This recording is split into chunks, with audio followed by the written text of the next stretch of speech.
To everyone from World Health Organization, our headquarters here in Geneva. My name is Tariq, and I welcome you to this special press conference following the first meeting of the Emergency Committee convened by WHO Director General under International Health Regulations regarding the upsurge of mpox in 2024. We are happy to have a number of experts here in the room, a number of speakers also online, and I will just introduce some of them.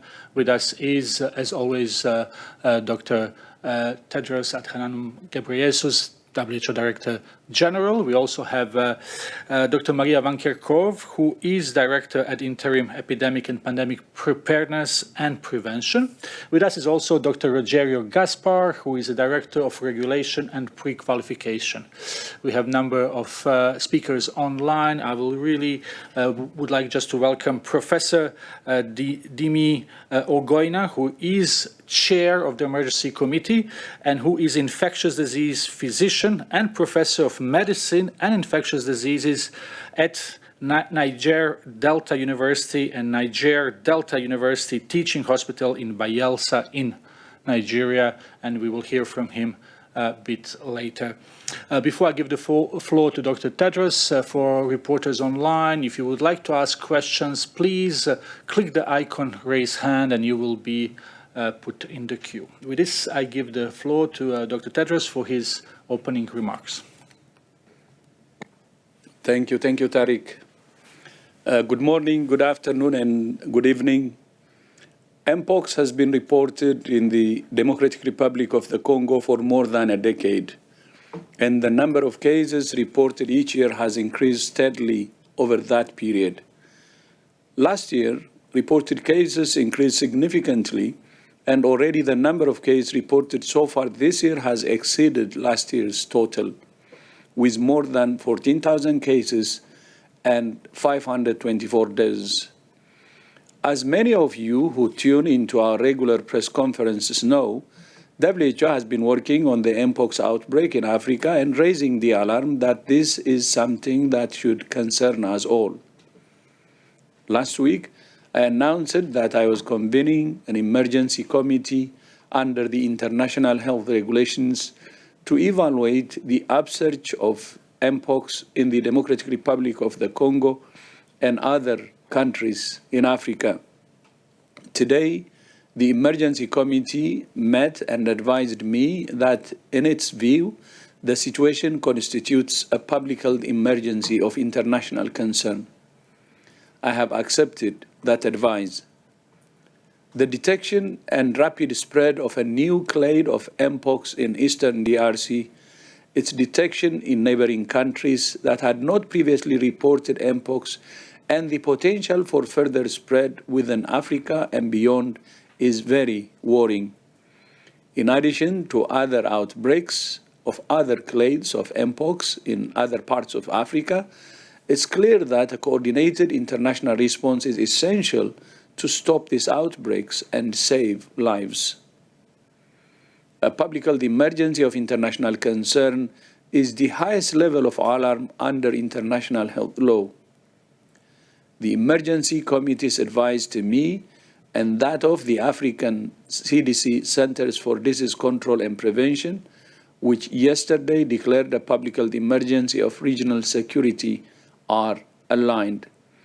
WHO is on the ground, working with the affected countries and others at risk through our country and regional offices, as well as with partners including the Africa CDC, NGOs, civil society, and more. For example, we're providing missions to analyze blood samples and confirm cases of mpox. We're supporting laboratories to sequence viral samples. We're on the ground supporting case investigation and contact tracing, risk communication, and community engagement. We're training health workers and supporting clinicians to provide appropriate care. We're supporting countries to access vaccines and develop the strategies to roll them out, and much more. To fund this work, WHO has developed a regional response plan requiring an initial $15 million US. We have released about $1.5 million from the WHO Contingency Fund for emergencies, and we plan to release more in the coming days. We are also appealing to donors to fund the rest of the response plan.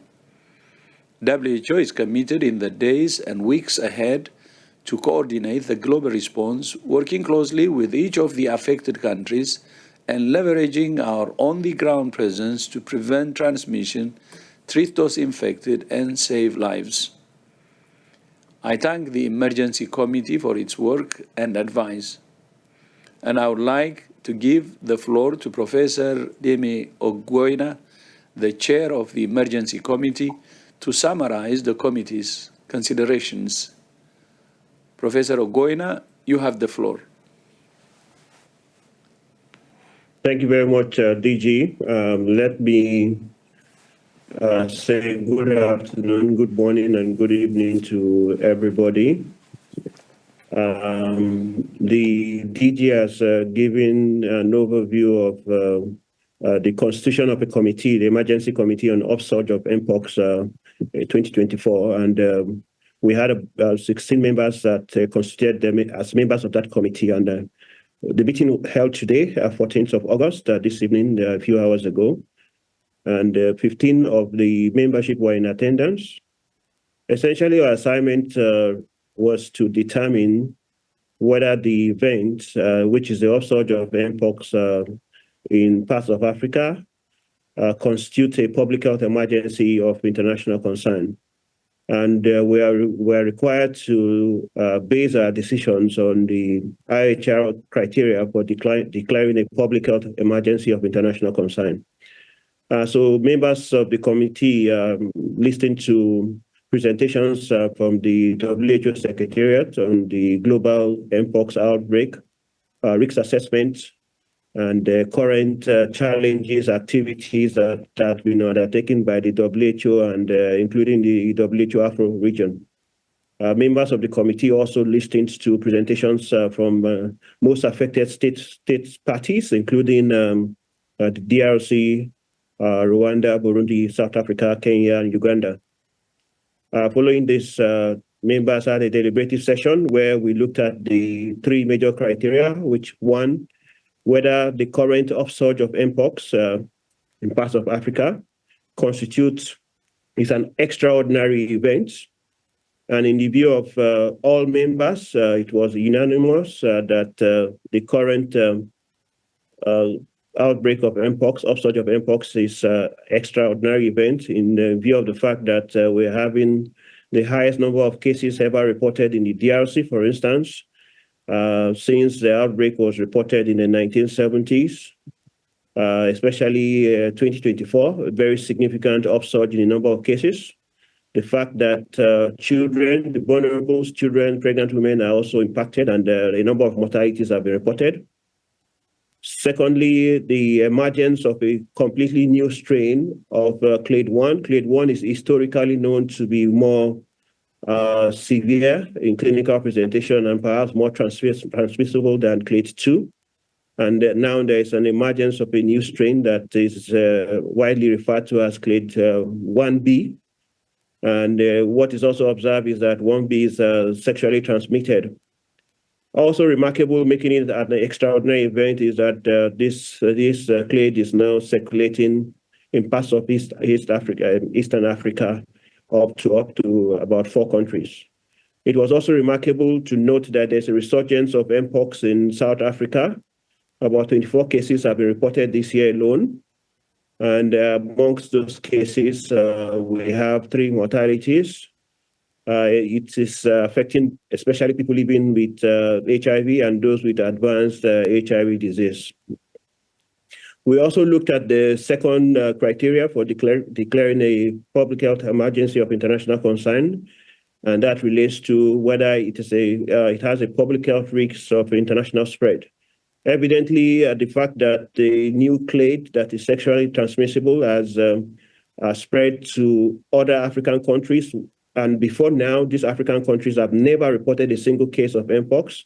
including Uganda, Rwanda, Burundi, Kenya, reporting new cases of mpox. And the outbreak in Burundi, for instance, is very concerning because of the geographical dispersion of the number of cases reported there.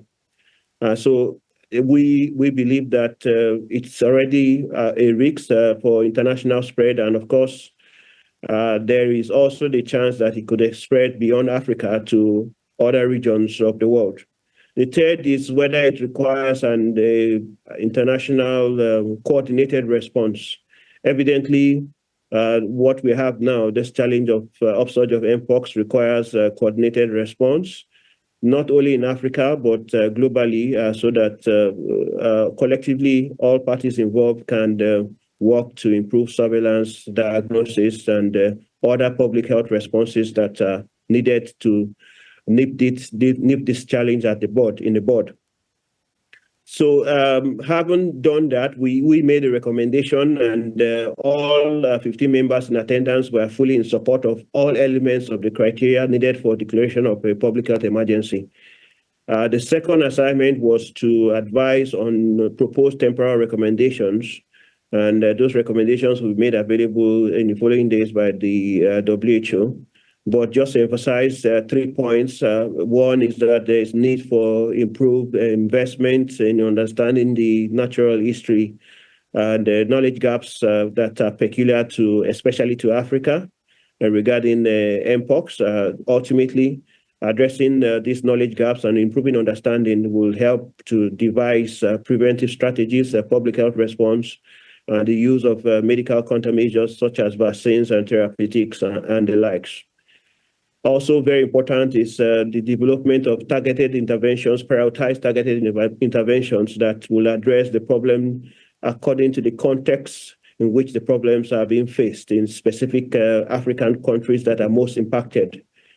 At the background of all these recommendations is a continuation of the standing recommendations that, of course, we know that mpox is still ongoing in many other parts of the globe, and that there's a need for concerted effort by all stakeholders, not only in Africa, but everywhere else.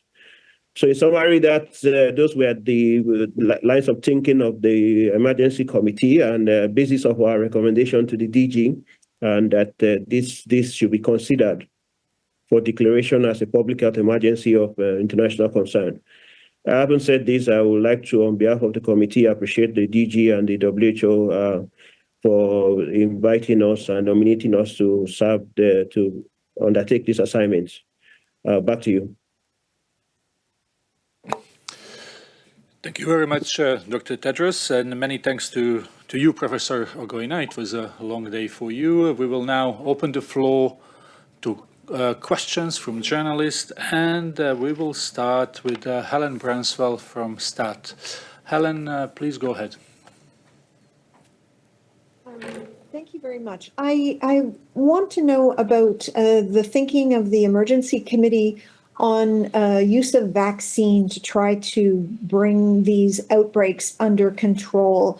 Global supplies are limited, and one reads that it's estimated that 10 million doses may be needed and only 200,000 may be available. How is it going to be determined how vaccine will be distributed? Who will be in top priority? Which countries will get it? Who's going to decide that?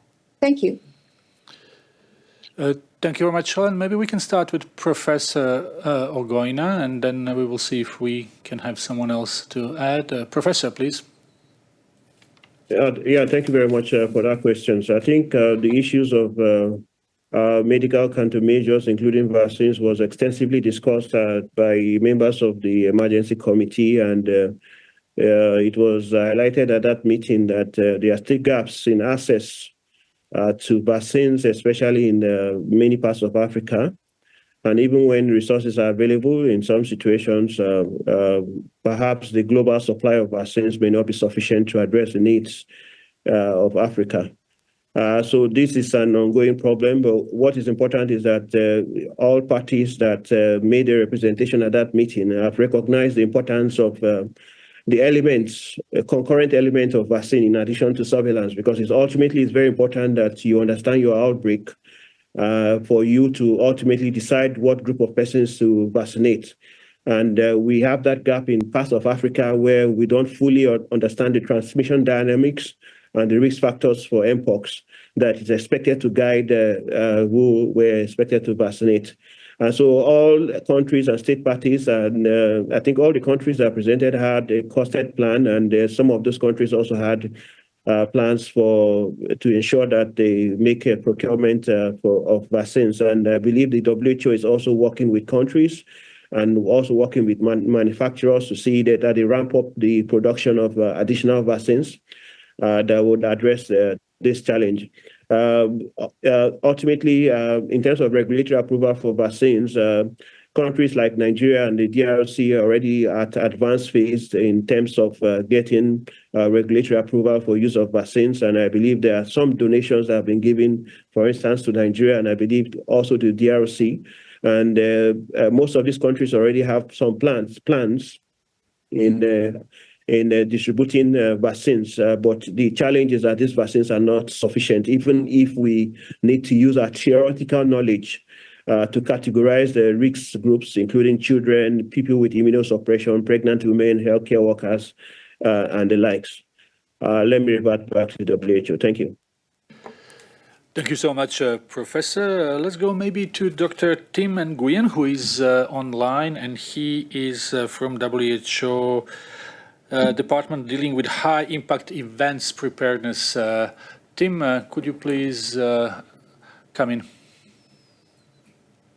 Oh, thank you, Tarek, and Helen, thank you for your question. I'm happy to give some information about our latest understanding about availability and accessibility of some of these vaccines. We're concretely talking here about two types of vaccines that have been used in the last 2 years by some member states in response to the control of mpox, which is the MVA-BN vaccine and the LC16 vaccine.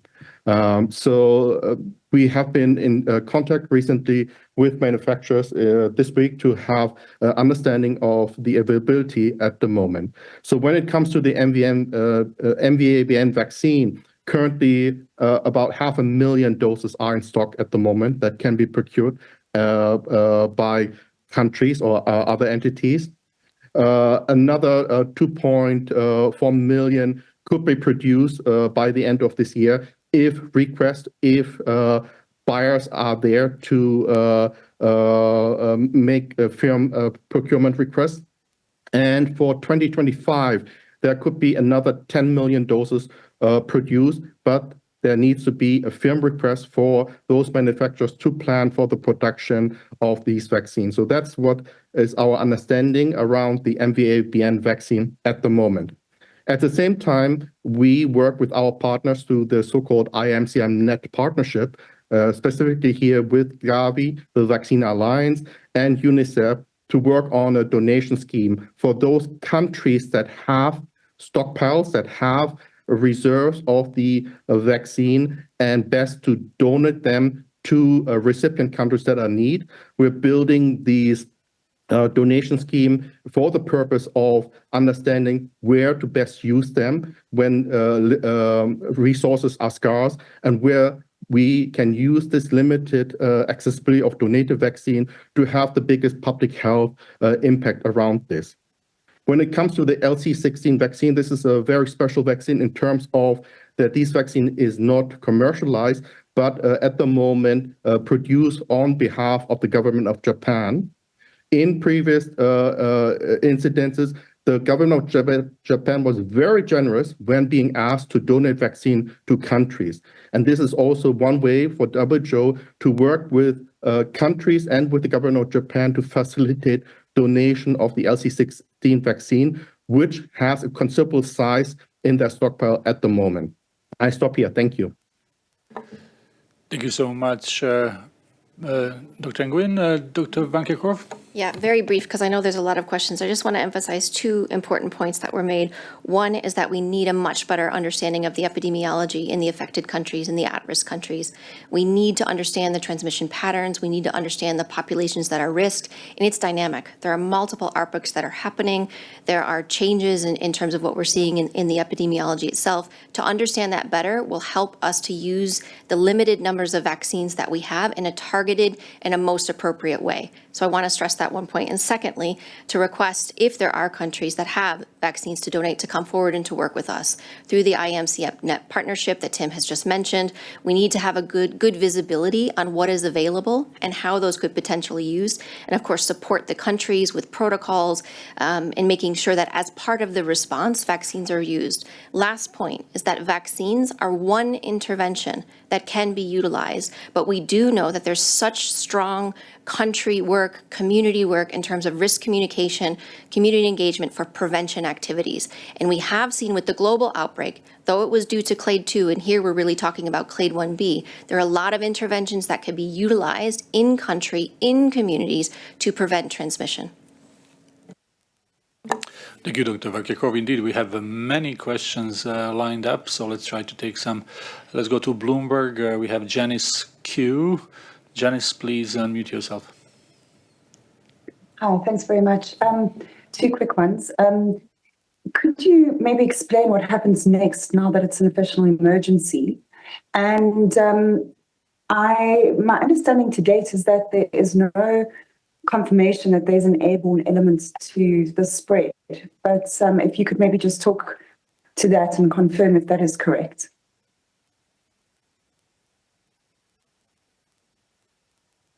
So perhaps I can start. So as Professor Ngoya said, that the emergency committee is working on drafting some temporary recommendations for the consideration of the Director General to issue.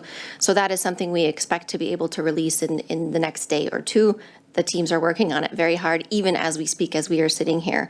And so with those targeted temporary recommendations, there would be some advice for member states, affected member states, at-risk member states. I also want to highlight that the Director General extended the standing recommendations for mpox for another year. He mentioned that at the press conference last week, and those are online. We could put that link in the chat. With regards to transmission, there's multiple modes of transmission that we really need to better understand. Primarily what we are seeing is the contact type transmission. We have seen sexual transmission, which is really what is concerning us. And now we have seen this virus, the different clades, and in particular clade 1b in sexual networks. And this is where we need to have targeted interventions, stronger surveillance, stronger contact tracing, stronger risk communication, community engagement with affected communities, with CSOs, with people on the ground, so that we could limit that onward spread. We've said this before. You've heard DG say this. You've heard Mike say this many times. We can stop transmission of mpox with a concerted effort using multiple approaches in terms of looking at how the virus is transmitting in which populations. We do see transmission among families as well. We do see zoonotic transmission in addition to that. So these are the primary ways that we are seeing this virus spread.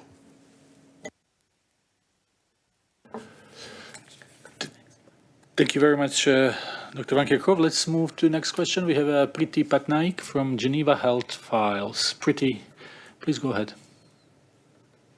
Hi, good evening. Thank you for taking my question. I had just two quick questions. One is on the status of the emergency use listing, if there could be an update on that. And second, my understanding is the amended IHRs will not apply to this particular emergency because they come into force only 10 months from now. If you could clarify that. And just another small question on, you winded down the declaration of a fake for mpox for another strain last year. But do you think that could have the world lost time in some sense? If you could help us understand that. Thanks. Thanks, Priti. We have really many questions and many reporters online waiting. So let's try to really limit the number of questions per reporter. But let's try with let's go with the pre-qualification with Dr. Rogerio Gaspar, who is Director of Regulation and Pre-Qualification, and then we will see if we can answer the questions. Okay, thank you, Tariq. So regarding the emergency use listing, and just to remember that emergency use listing is a temporary measure to be used in a particular situation, can be used outside of the PHEIC, and that's why the Director General triggered the emergency use listing process last week, even before the meeting of the IHR. The Department of Regulation Pre-Qualification, through the Pre-Qualification Unit, has been in contact with both manufacturers of vaccines, but also with therapeutics and diagnostics for the last 2 years. As the emergency use listing was triggered last week, we accelerated the contacts with the companies, and I can announce that one of the companies is prepared to submit most of the documentation needed by this week, by the end of this week, and we have a critical meeting with the second manufacturer of another vaccine beginning of next week. So our work schedule right now, we are pointing for convening the technical advisory group, the expert committee that will propose the adoption of the vaccines under the emergency use listing around mid-September, and our team has already convened the experts for that technical advisory group with 3 tentative dates for the mid of September. So this is our timelines right now. Thank you very much, Dr. Gaspar. Let's maybe go for the second question. The question was about international health regulations and the amended regulations. Let's go to Roberta Andraghetti, who is from International Health Regulations Secretariat. Roberta? Thank you, Tariq, and thank you for the question. The amended the emergency committee today was informed that they were operating under the provisions of the IHR adopted in 2005 and entered into force in 2007, and not to worry about the amendments adopted by the 77th World Health Assembly in May. Those amendments will be entering into force 12 months from the date the DG officially notifies state parties about the amendment, and at present, as requested in the adopting resolution by member states, there is a linguistic conformity and accuracy check of the translation in the 6 different languages. Then once we have concluded that accuracy check process, then the Director General will be formally notifying state party in the 6 official languages, and the amendment will be entering into force in 12 months from then. Over. Thank you. Thank you very much, Roberta. Let's move on, and if it's possible really to have one question at a time. Catherine Fiancambo-Conga from France 24. Catherine, please go ahead. Thank you, Tarek. Good evening to all of you. My question is related to the spread, and particularly in the other parts of the globe. As we know that countries like Uganda, Kenya, Rwanda are very touristic countries, and people are coming from abroad to visit the country. So what is the situation for the moment? And also about the funding. I suppose that the funding is needed, highly needed, and what is the situation? Thank you. Thank you very much, Catherine. For the first question, maybe we start with Professor Ogoina about the situation in African countries. Thank you very much. So regarding the situation in African countries, from January to perhaps July or so, we have, let's talk about the most impacted African countries that are witnessing this upsurge. So DRC, for instance, has over 14,000 confirmed cases. And of course, this is an underestimation because a number of the cases in the DRC are not tested. And as such, it's likely that there's a significant underreporting in the DRC. Kenya has reported 1 case. Uganda has reported 2 cases. Rwanda, 4 cases. Burundi has reported, I think, about 100 cases. And as I said in my earlier remarks, that the situation in Burundi is actually of concern. because the cases are reported within a space of a month. And they were affected about 22 or 23 out of the 40-something districts in the country, which is actually very remarkable and suggests that there was an ongoing, unrecognized transmission, human-to-human transmission in that country even before the first case was detected.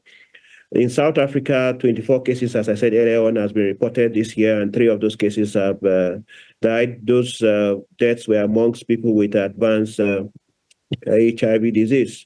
What is also important is that we are seeing a trend that sort of parallels the historical knowledge of the HIV pandemic, where disease is being transmitted from one country to the other through various networks, including sexual networks and even travel.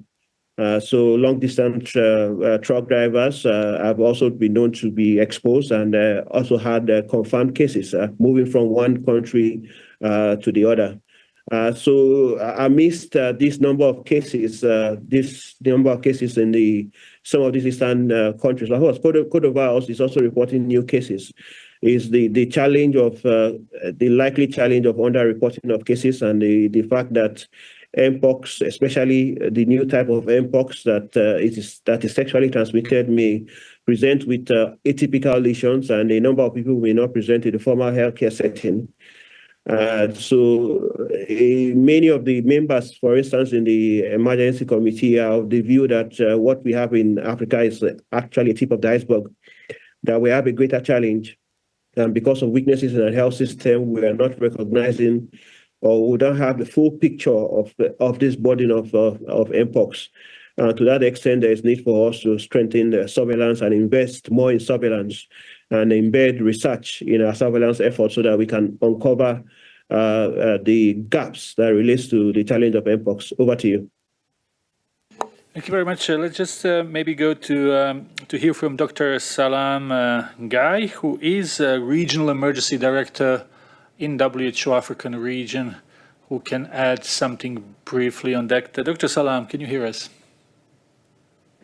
Yeah, the chair has already said it. We have so far in Africa 2 countries that we have reason to believe that there is community transmission, which are DRC and Burundi.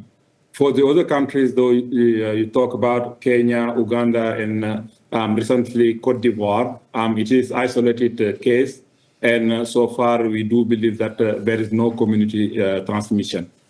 It should be noted that in most African countries, over 40 of our 47 countries has a very effective, robust surveillance system that may miss some cases, but it would be very difficult that they miss a whole outbreak that is happening in the country. We are still working in order to reinforce that for all the continent, and also to make sure that there is cross-border collaboration that would allow that anytime that there is inclusion of cases in another country, we will be able to detect it as soon as possible and respond. All the teams are in place and at all the countries in Africa, and we are working, and as said, it may need additional resources, but whatever we have, we are using the optimal way of them. Over. Thanks. I'll just briefly address the funding question. I know you want to get to more questions, but just to state what the DG said, that there's a regional plan with an initial ask of 15 million. So we were going to be looking at the regional plan. We're going to be looking at this multi-country outbreak and a response, working with all of our partners to come together with a consolidated ask. So that number will increase, but right now it's an initial 15 million, and we're asking countries, we're asking funders to come forward to support that implementation. Thank you very much. Let's go to the next question. And if it's really possible to have one question per reporter. Christian Ulrich from German news agency DPA. Christian. Thank you, Tarek. Yes, it's just one question. With the clade 2 outbreak in 2022 in many European countries, people got the impression that it's a rather mild disease, and if you take care of yourself, you will heal and it's over. What is the difference now in the outbreak now? Why are we so concerned? What is how lethal is this for people who get infected? Thank you. Perhaps I can start with that one, and others may want to supplement. I think, we did see this global outbreak of clade 2, 2022, 2023, largely brought under control with community action. And there are many people who suffered with infection from mpox and the disease that it causes. And I can tell you for them, it wasn't considered mild. We do have some information on clade 1b, that it's more severe than clade 2. But I do want to stress here, and I think the professor mentioned this, there's a lot of uncertainty that we have. We really need detailed studies. We really need to understand not only the transmission, but we also need to understand the natural history. We need to see the disease patterns. We need standardized data collection on the patients that are infected with mpox so that we could better understand the disease course, the severity of this, and most importantly, to make sure that not only are we focusing on prevention measures, but we're utilizing therapeutics and having therapeutic guidelines updated based on the evidence that we have. So there's a lot of work that's underway to address these unknowns. And there really needs to be a concerted effort to better understand this. We have an opportunity right now to really leverage this time and support our member states, to support the research that needs to be done to understand this. I'm not sure if others would want to comment on that. Do you want to hear from Chair Goina? Yeah. I think the comment I'll make regarding the severity of mpox regarding clade 2, majority of cases during the global outbreak, especially in the global north, had mild infection. And for those that had severe disease, a substantial, significant number of them had concomitant HIV or advanced HIV. They were immunosuppressed and perhaps not virologically suppressed. I think the challenge here for Africa is, as I said, is also the uncertainty. At least we know that mpox, HIV co-infection, especially for those with advanced diseases, are associated with more severe manifestation and even deaths. And there's evidence from publications in Africa that alludes to that fact. So we're having a situation where we're having a new clade that is known or thought to be more transmissible and more serious, being circulating in all parts of Africa. We still have clade 2b in Africa. And Africa is a place where we still have a number of the population that are either not diagnosed because they are not, the routine testing for HIV is limited, or even when they are diagnosed, they are not receiving antiretroviral drugs. And when they are receiving antiretroviral drugs, they are not virologically suppressed. They are not taking sustained antiretroviral therapy. So the challenge here is that the one front of the challenge is that if we don't address this problem at this phase, we will get to a point where this virus, either the clade 2b or the 1b or 1a, can go into the HIV population, especially those that have advanced HIV and not virologically suppressed. And we have a significant number of persons that are coming up with severe disease and deaths. Also remarkable in Africa is that the number of deaths that have been reported in the DRC affecting mainly children. Most of the deaths are in children. And we are getting a trend now where mpox is transiting to heterosexual transmission from gay and bisexual men. We are seeing heterosexual transmission. And the implication of that is that it will ultimately impact on pregnant women. And so we have vulnerable groups, children and pregnant women, that will ultimately bear the brunt of this disease, and that will result to all sorts of complications and severity. So I think the idea is looking at the big picture and saying that we need to act now so that we avert the challenges that we foresee in the future. Thank you. Thank you so much, Professor. Let's try to take one or two more questions. Rory O'Neill from Politico. Rory, could you please go ahead?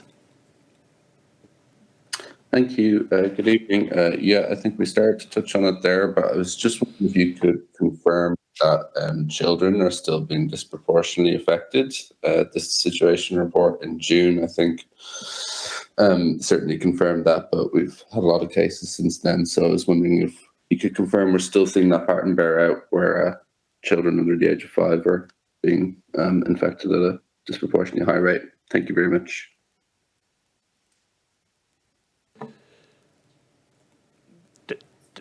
Thank you, Rory. Professor Goina, would you like to take this one? Yeah, so the report presentations that we had during the emergency committee meeting emphasized that children are the worst impacted in the DRC, especially in areas where we are having historically endemic infections, and children are the worst impacted. But in the South Kivu or so, the epidemiological picture is a bit different. Most of the cases are commercial sex workers and heterosexuals and young adults that are most impacted. The findings from Burundi, from the presentation from the state parties, suggest that most of close to 60% of those that are impacted are less than 15 years of age. And the most affected group are those below the age of 5. About 38% of those are impacted are below the age of 5. If you then go to countries like Nigeria, South Africa, most of the persons impacted are young adults between the ages of 20 to 40 years. So you will see that it's a mixed picture. But specifically in the DRC, if you're looking at the cumulative figure, you will say that children are the most impacted. Thank you. Thank you very much. And if I may just, our reporter from France, Catherine, we have misunderstood her question. She was in fact asking about cases outside Africa. So if we can just maybe give a little bit of a picture of what's happening outside Africa. I don't know, Chair, if you can talk about that. Yeah, so I think the report outside Africa, if I remember correctly, there are a few cases that have been reported outside Africa, and those cases perhaps are less than 100. I can't remember the exact figure now. I know remarks were made that is it the Eastern Mediterranean region? Again, I don't want to give the WHO will have to correct me on this, but essentially, I think the report indicated that there has been a significant decline and in a number of cases, and but cases are still being reported in the different parts of the globe. That tells us that there is some ongoing transmission. And I think in that presentation, members also observed that the WHO noted that some countries, including countries outside Africa, are also not reporting cases to the WHO and perhaps are not as proactive as they used to be during the 2022-2023 outbreak. To that extent, it is possible that there is also an underestimation. Perhaps there's an underestimation of cases in outside Africa. I think there was also a report on the number of cases that have been reported in the literature, but also not reported to the WHO. So there's an ongoing transmission outside Africa, but not as significant as what is happening in some of regions in Africa. I hand over to the WHO. Thank you so much, Professor. And then maybe we can go to maybe a last question. We have Paula De Poggio from The Lancet. Paul? Thank you very much. So my question is on closing the gap between suspected cases and confirmed cases. So what is the current approach towards improving diagnosis and testing so that we have true picture of the confirmed cases over suspected cases? That's my question. Thank you. Thank you very much, Paul. Just checking who could, maybe Dr. Valkirko, would you like to try? I can. I can't. I was going to ask if the chair wanted to go first, but maybe he would like to supplement, because this was discussed quite a lot among the emergency committee members, and this is something that's discussed among the WHO Secretariat with our member states, with our expert networks, to close this gap, to really understand the extent of infection. We need stronger surveillance in countries. First, to be on the lookout for mpox. There are other concurrent outbreaks that are happening with measles, measles, for example, chickenpox, so we need strong surveillance and good diagnostics. Our diagnostics teams are working to better understand the use of the current PCR tests, the other tests that exist that are out there, to distinguish between clade 1, clade 2, and so there's some improvement that's needed certainly there. The other thing is, of course, access to these tests. We saw during COVID a lack of access, especially in low and middle income countries, and we're seeing that here as well. So part of the work that we are doing is not just trying to look at access to vaccines and therapeutics, but also access to diagnostics. So across the spectrum of having stronger surveillance, where we have surveillance, making sure that we have good contact tracing. So when we identify a case, we look at the exposures of others in the context so that we could prevent the onward spread, making sure that we have accurate, reliable, affordable diagnostics, and making sure that those are accessible in countries, working with manufacturers of diagnostics to make sure that those reach the countries in need. If there are requests for diagnostics from countries, that is something that we need to be aware of. We are aware of several, and we are looking at how we can get those those diagnostics into country. Thank you very much. Professor, would you like to add something to this? Just to say that it's important that, hello? Yes, we can hear you.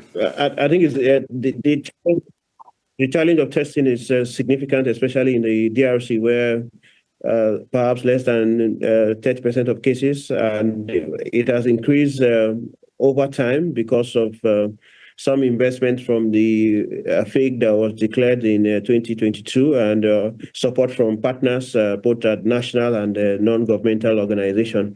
And I'm aware that it was actually presented at the meeting that Gene Expert, for instance, has been deployed to the DRC to improve diagnosis. So members emphasize the need for us to the globe, all the health authorities to invest in improving diagnosis, especially in the DRC where cases are not being tested. And that is a significant challenge that needs to be addressed, because ultimately we are working blindly if we are not able to test all suspected cases.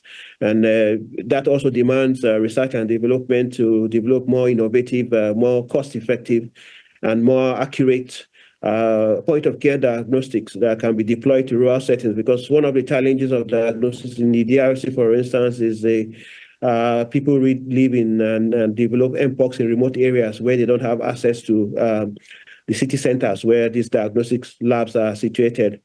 So there's a need to decentralize and look for more cost-effective point-of-care diagnostics that can be applied to improve the test rates for cases of mpox in various parts of Africa. Thank you. Thank you very much, Professor. And we will take one last question, and then we will be at the hour. So we go to Jennifer Rigby from Reuters. Jennifer, please go ahead. Hi there. If you can hear me, what I wanted to ask is going back to vaccines, just if there's any timeline for when any kind of campaign could happen in Congo or the other affected countries. We've heard sort of October as a best case scenario, but I just wondered if WHO has any guidance on that. Thank you, Jennifer. So on the vaccination countries, maybe we can see with Dr. Salam and also Chair if they could say something about this. Dr. Salam? Thank you very much. Actually, given the amount of vaccine that are available in Africa, I know that in DR Congo and Nigeria, a campaign may not be the most appropriate way to stop the outbreak. It should be evidence-based with epidemiology and very targeted intervention that we will be advising. The work is ongoing on the regulatory side in parallel with the EP and the implementation science that we are looking for. So likely the first countries to go for vaccine will be DR Congo that already have a proposal of vaccine. Nigeria also is advancing with our colleague from Africa CDC. They are also working with us in parallel. Thank you very much. And Professor Ogoina, would you like to add something on this last question? Fully agree. Nothing to add to what Dr. Abdullah said. Thank you very much. Well, with this, we are bringing this press conference following emergency committee meeting to the end. We will send video footage of this press briefing, as well as opening remarks by Dr. Tedros by email, as we always do. And now I will give the floor to Dr. Tedros for his closing remarks. Yeah, thank you. I would like to thank Professor Ogoina for chairing the emergency committee, and also for his presentation and participation in this presser, and through him also to all members of the emergency committee. And I would like to thank the members of the press for joining us today, and see you next time.